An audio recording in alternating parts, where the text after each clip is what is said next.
Oh, hello there. I'm Simon Rafe, and welcome to Brown Bag Bible Study, the Bible study you can do in your lunch break.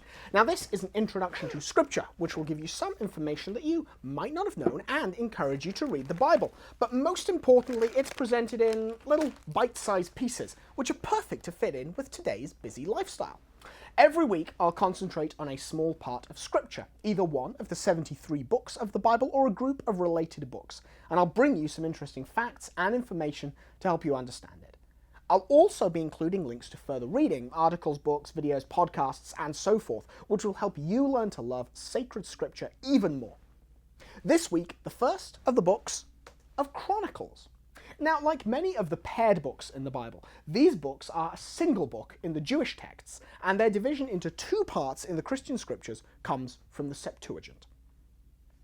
The books of Chronicles describe the same events as the books of Samuel and Kings. They're a retelling of that already told in the Deuteronomic history. In places, the very same phrases and words are used, but in the main, this is a simpler retelling of the history with an emphasis on the liturgy of the temple. The first book of Chronicles describes the period up to the end of David's reign, and so roughly covers the same period as the books of Samuel. Of particular interest is the suppression of embarrassing details about David's life. His adultery and the revolts and intrigues of his reign are given very little emphasis. Now, the reason for this might have something to do with the period of writing. There's much debate about the book's composition, but it is certain that they were written after the return from the Babylonian exile, around the 3rd century BC. This was during the time of the Second Temple, and was a period when worship there was most important, most wonderful, and at the centre of Jewish life. When viewed in this way, the reason for the emphasis on temple liturgy and the very positive portrayal of the period of the kings becomes plain. The Davidic period is looked back on as a positive, excellent era when the liturgy of the temple was created.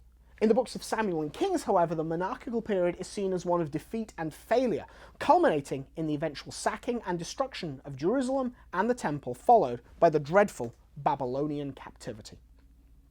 Now, it can be helpful to read Chronicles alongside Samuel and Kings to get the rounded picture of this period of Jewish history. Scholars today are divided on which books are more historically accurate, and it is quite likely both of them have things to teach us. To better understand the books of Chronicles, take a while to read the additional materials. Next week, we'll be continuing our look at the books of the Chronicles with the second book of Chronicles and its modern political applications. Until then, I'm Simon Rafe, and God bless.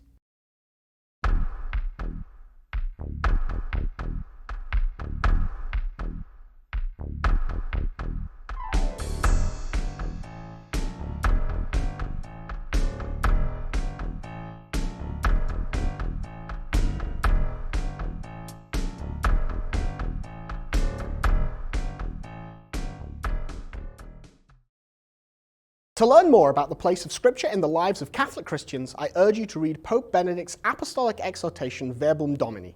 The Pope encourages all Catholics to read, learn, and love Scripture, and to understand its relation to the Church. A link to this exhortation is included in the reading materials for every episode of Brown Bag Bible Study. Just click the link over there.